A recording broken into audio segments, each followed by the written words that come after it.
Good morning, DBS family. Of course, it's a beautiful Thursday, and it's your boy Vision back once again. Maureen is a little under the weather, so if you guys could quickly just, send us some love on Instagram or Facebook or wherever you have her in your contact list. All right. Welcome to DBS this morning. Of course, we have a jam-packed show for you today. Some pretty nice features, of course. But before we get into that, let's tap in with the news just to see what's going on. Kendall, let us know what's going on. We'll be right back. Good morning. Time now for a summary of your top stories. Home Affairs Minister Dr. Virginia Albert Poyot has disclosed that the government is planning several major projects aimed at enhancing citizen security in the upcoming year.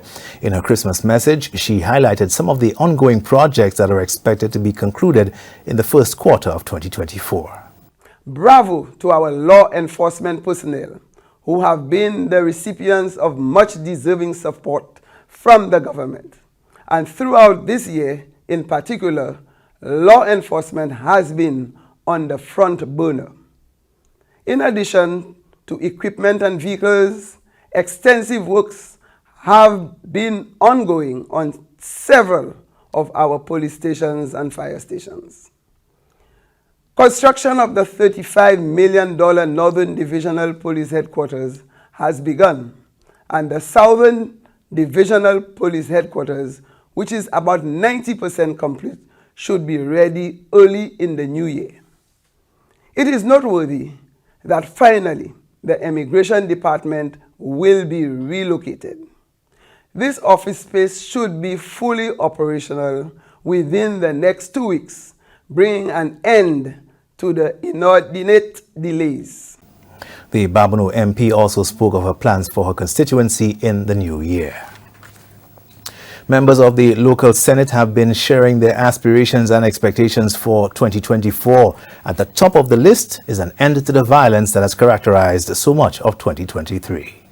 A reduction in our crime rates is what I would really like to see primarily, and want to encourage our people to deal with conflict in a more positive way. Really put the guns down, really see how best we can resolve our issues or resolve issues in general without having to slay each other. In a small society like ours, one murder is one too many.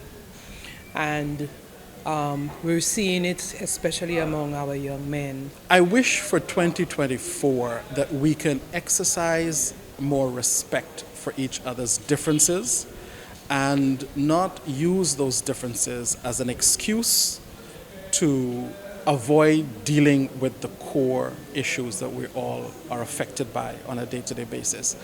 I would like solutions to revert to that spirit of brotherly love and sisterly affections, to care for each other genuinely, that we know what's happening in our neighborhoods, in our little neck of the woods. And I think if we just start there with those basics, and create a national movement of one love, one St. Lucia, 2024 holds some exceptional opportunities for us.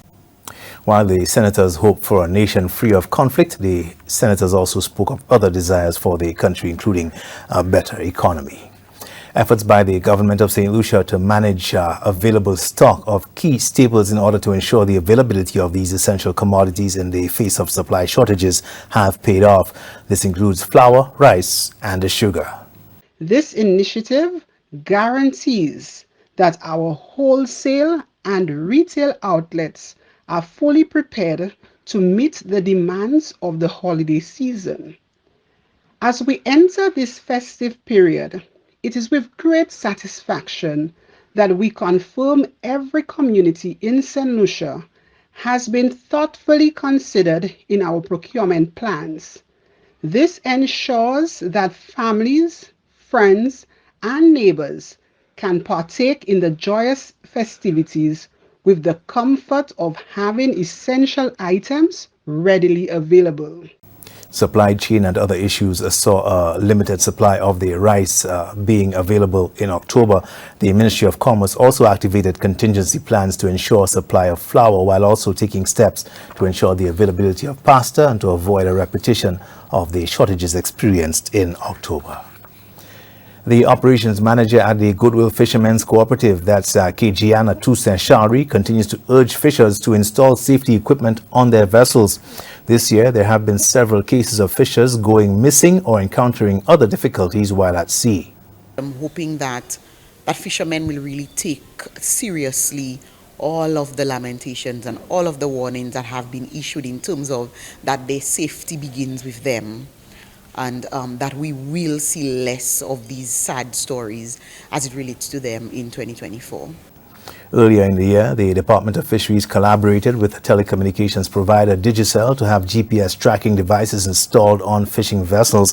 Although approximately 300 devices were installed, the program was reportedly put on hold. Hopes are high that it will be resumed in 2024. These are your top stories. Thanks for watching. Good morning. Thank you, news team. Of course, stick with us. We'll be right back. This is DBS This Morning.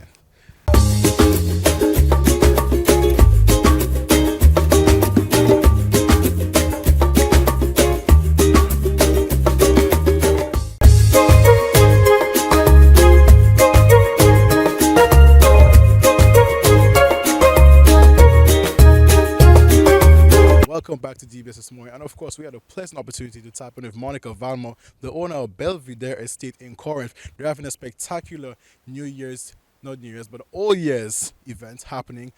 And, well, we get to see a little update on the estate, get to know the event. For those of you who have the family, friends, neighbors, whoever, power, just gather along, bring them over to Belvedere Estate. But you know what? I'll have to do the talking. We'll get right into that right now. Welcome, DBS family. And of course, we're joined here with Monica Valmore, the owner of Belvedere Estate. I got that correct, right? That's correct. So she's here. First of all, you guys will more than likely know of her or not, and you pretty much drive her every day. For those of you who live in the north, in the back roads in Corinth, I know there's this big gate. You guys probably wondering what's inside of her. You guys are gonna see in a bit. But Ms. Valmore here is gonna tell us all about this beautiful estate and what's going on in it. How are you doing today? I'm fine, thank you. I'm happy to be here today so I can give you a brief glimpse at the site that we have here. This is an old sugar mill plantation that is left over from the original estate, which was 397 acres. And so I have tried to do a restoration of the sugar mill and created a small museum. But I've also kept the gardens and tried to do a medicinal garden, because obviously in those days there were no pharmacies, and so bush medicine was the order of the day. But also I wanted to create a setting where people could come and relax, de-stress, pause, reflect, restore, rejuvenate themselves.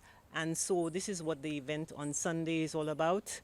I'd like to see families come here, husbands, wives, children, brothers and sisters, mothers and grandmothers. And we have a section where we want to have a domino competition, so that whilst the men are playing their dominoes, the women can all hang out together and chit-chat, relax, laugh. If you can still remember the quadrille, we would like you to come and dance to our en bagage music.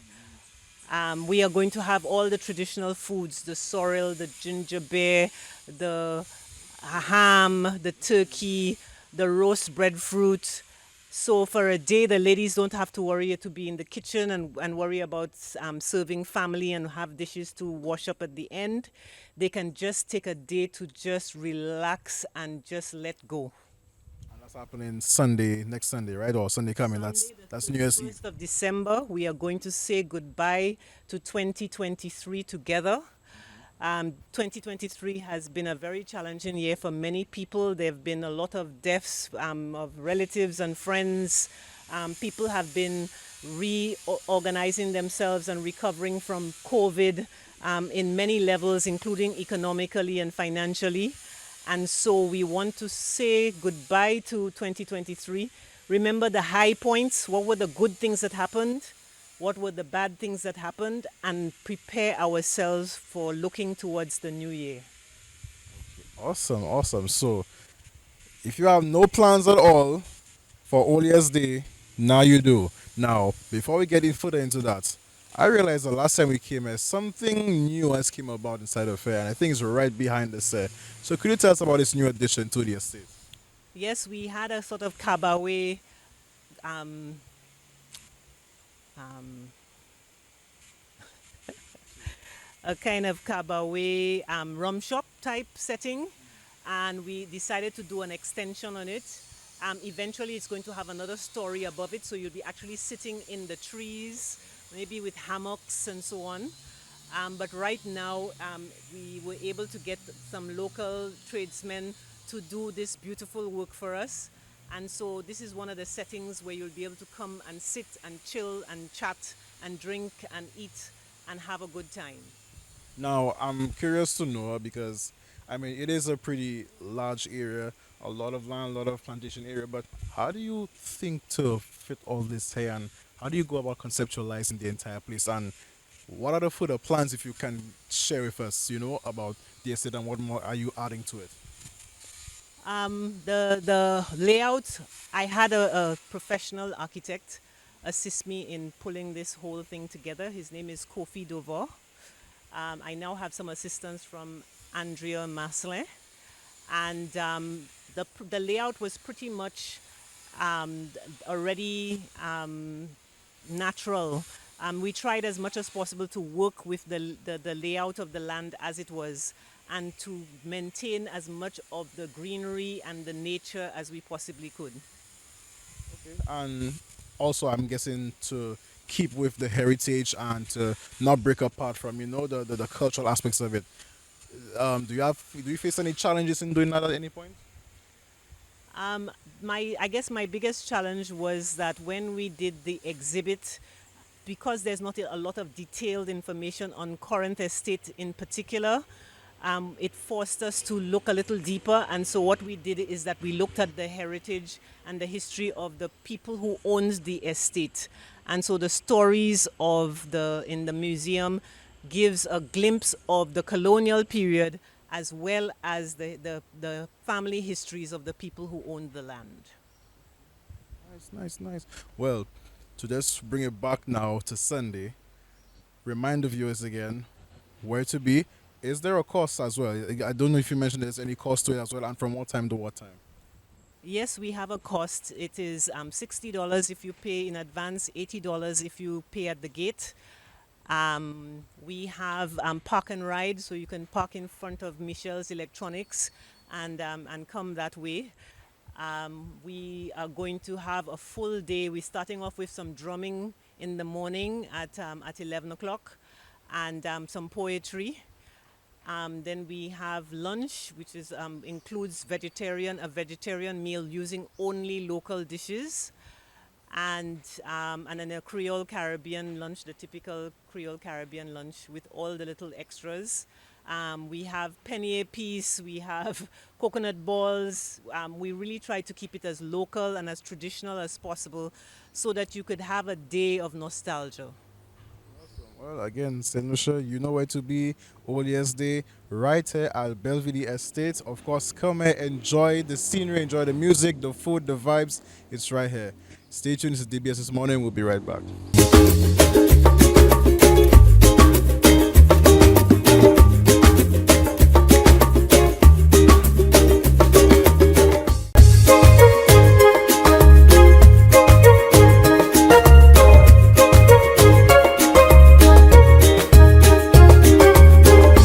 Welcome back, DBS family. Of course, this is DBS This Morning, and we're here with an extremely familiar face to all of you in St. Lucia. I would say by now, Chef Nico is in the building. How you doing today, my bro? I'm great, man. You know, really, it's always a pleasure working with you all.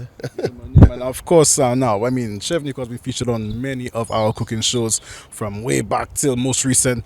Maji Noel, Maji Lakai, cooking up some very, very interesting delicacies, I must say. Chef, of course, we're going to talk about a lot today, right, in terms of you. First of all, how was the whole process of the cooking shows for you? Oh, that was brilliant. That was fantastic. I had fun. I enjoy every bit of it. So I'm looking forward for some more. Of course, and we have many more to come in the many years to come. Obviously, hoping that we're all still around.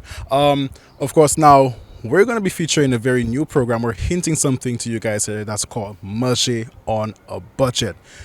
Now, Chef, I'll let you take the lead on that to let the people know as to what they can expect from that. Yeah, definitely. We St. Lucians, we know things are very expensive, but shopping smartly, there's certain things that you can find or you can get, and you can make a cuisine out of it, and you don't have to spend a lot of money. So, and I normally do it every Saturday by the market, passing by the market. There's things that's seasonal that you can buy, but make a dish out of it. There's hundreds, thousands of things that you can make out of it. So. Yeah, so I'm really looking forward for that show, so that we St. Lucian can see how you can spend such cheap money and make a dish for a family of 4. So you're telling me that I'll be able to, you're going to show me. Now, I doesn't cook, and me say, like, I can do a little breakfast thing, but to say a real not yet, I yet. Maybe Nico go show me something, I could watch back some of the cooking shows, yeah? But you telling me now, I could go in the market, maybe about $20, $50, let's say about that, and come out of that with enough ingredients, and you're going to show me how to just make up a 5-star meal. That's right. Yeah, so, let's put it less than $30. Yeah, less than that. Less than $30, and we're going to make dish for a family of 4.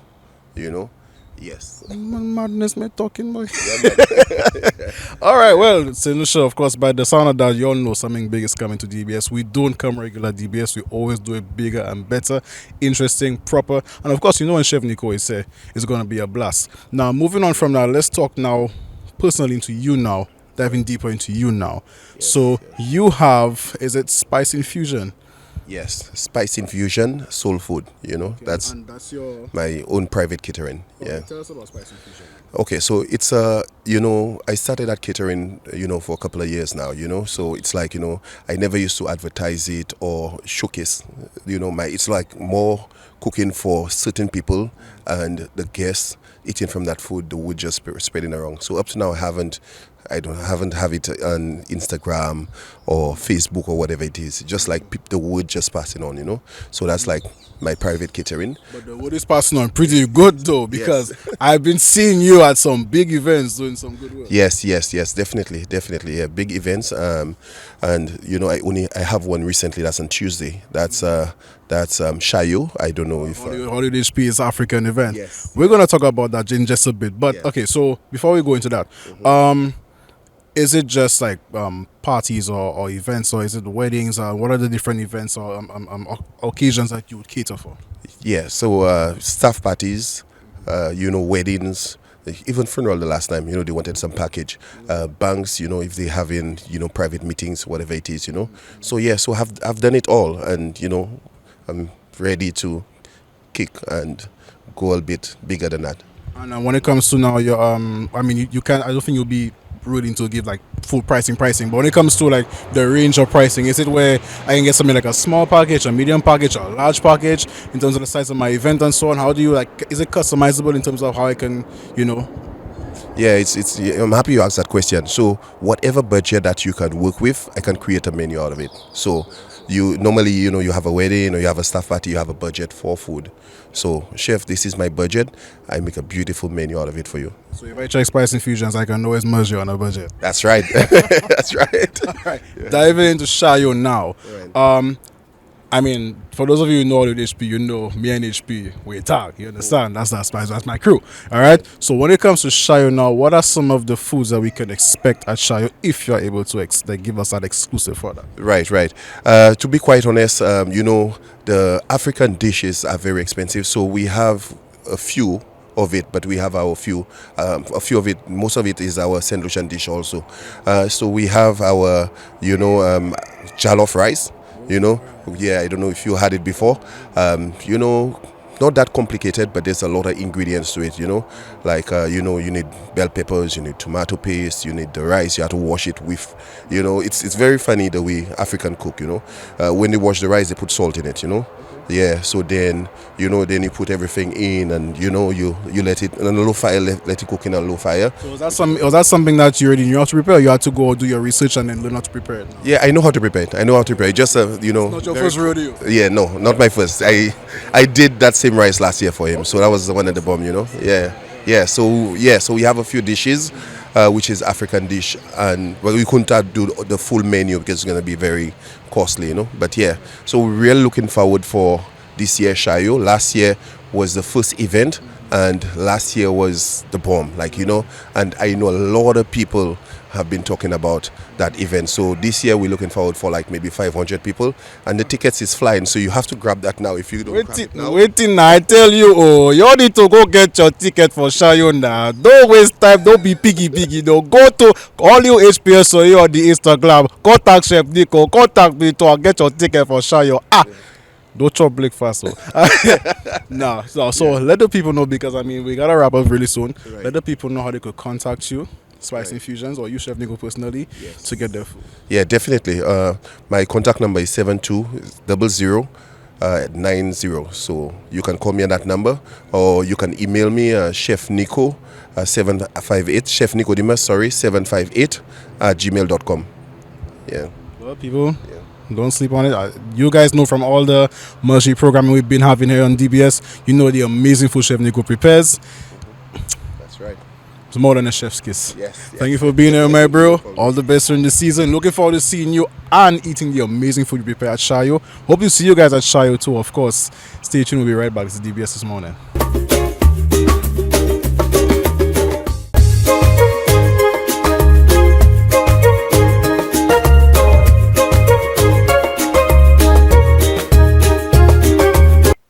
Welcome back, DBS family. We're here once again, and we have a very special guy in the building. YXL Tosa, a part of the YXL crew. How you feeling today, my bro? Man, I'm feeling great, blessed, grateful. You know the vibe, bro. All the time. Yeah, man. Yeah, Yeah, man. man. Now, I know a lot of you out there know Tosa's music. A lot of you out there know Tosa from way back, even before he was really on the music scene. Tell my SMC days, Catapult days, you understand? Yeah, right? Tosa, first of all, let the people know who you are and what you do. Well, when you hear YXL Tosa, you know, it's just an authentic sound. I have a deep love for music. Started with soca, started like, you know, my bedroom, just on the old laptop. And right now, it's just, I'm an artist, you know, part of YXL, biggest brand in St. Lucia when it comes to music. You know, it's a whole label, it's a whole movement, but YXL Tosa is just a humble guy making some really fine music. That's all I could tell you right now. And when it comes to the music now, what genres do you dive into? Genre or genres, there are multiple? Okay, so I do dancehall primarily, but I dabble in Afro rap as well. I think I'm well rounded in all of them, but right now focusing on the dancehall lane and raising the awareness for it, you know, for artists in St. Lucia. That's the goal right now, you know. Okay. Now, dancehall, I mean, hence in Lucia, we primarily get a lot of soca artists, and even if they did a segment that kind of, stemmed almost like our own version of soca, if safe to say right now, producers will come for me, right? But doing dancehall here, dancehall is always known as primarily a Jamaican thing. I mean, the Trinis have made their own Trinidad style from it. How do you go about now doing the dancehall here? And is it a case where do you like have your own sound with it? Do you stick more to like the Jamaican side, the slang, the lingo, etc., the colloquialism, or do you just create your own style with it? Okay, so really and truly, obviously, you know, influenced by Jamaican dance, so if you listen to it. But I try to, you know, just be authentic, I have my own sound that I developed from listening to a bunch of music, not just dance, all different genres. And I use my Lucian lingo, and it's very subtle, you know, in my songs and stuff. But I try to use my accent as much. I don't really try to make it, let's say, Jamaicanized, that's a new word. You know, I just try and keep it authentic, you know, and sound my way. And, you know, that's how I try and keep it, yeah. And usually, how does that process go for you now when you go about the music and recording and such and such? Are you one of those artists who go beat first, then lyrics, then beats? What are some of the topics that you make music on and so on? We're diving into you right now as an artist, really into your mind, how you go about your process right now. So, I mean, okay, so there are different ways that I approach it sometimes. Sometimes I just looking for, like, some it's a down. I just get the flow sometimes first. So I might just go on the mic and, you know, just get a reference, you know, feel out the beat, or dissect the beat. But sometimes if I'm a mental state, like I say, I'm maybe a little bit in my feelings, you know, I'll just go and write first. So my process is a bit versatile, like my music. You know, if you get it, my mind works in a different way, but that's just me.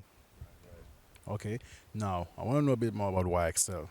All right, because when people hear YXL, right now people may think I'll be more acquainted with Trev for now and such, but there are other members of YXL, right, such as yourself. So tell us a bit more about YXL. How did you guys come about, and then where are you guys headed to right now? Okay. So YXL, the name YXL, really came from GC days, the cabin. This guy might know about it. I don't know. So Gotham Click and Trevor met a guy named Ayo, YXL Ayo, in the UK, and he's like, he listened to our old Gotham stuff, and he's like, bro, why did you stop making music when life really happened? And he's like, he told Trev like, bro, start back. So Trev started back maybe in like 2019, maybe, right?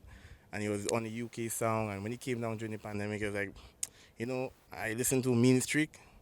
I was like, bro, that's why I'm here to, put LP out, and then we got back into music naturally, Jared and I, JYX, that's why J, we got back into the music, and we just been kicking on from 2021 now, just getting back into it, and now I think we're in a really good form, a really good sound right now. Yeah, man. And with you now, back to you as YXL Tosa.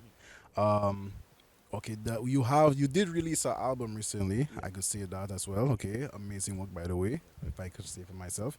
But afterwards, it's been a little quiet for you. Now I know when an artist goes quiet, it means something is brewing in the background. So are there like releases or stuff we should expect from you? Maybe not now because the year's pretty much ended, but then within the new year. Well, I mean, we have different vibes planned. For me personally, right now, I'm a little quiet because I'm just stacking some content for my run coming soon. But right now, the next on the YXL calendar, we got Trev dropping sometime next year. I'm not gonna tell you when.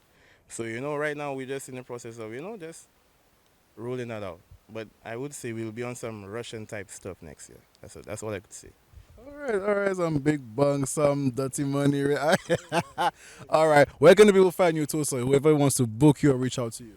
Yeah, man, I keep it simple. YXL Tosa on Instagram, Twitter, GC underscore Tosa on Snapchat for the ladies. No man, no admin there, please. You check. But otherwise, yeah, man. Thanks for being here with us, my bro, on DBS this morning. And of course, we're looking forward to the many releases and great work you have coming up for you. Take it easy, man. Best in the island, man. Always watching. Of course, I hope you guys have an amazing Thursday today. Of course, go out and champion your day. Keep positive, drink water, stay hydrated.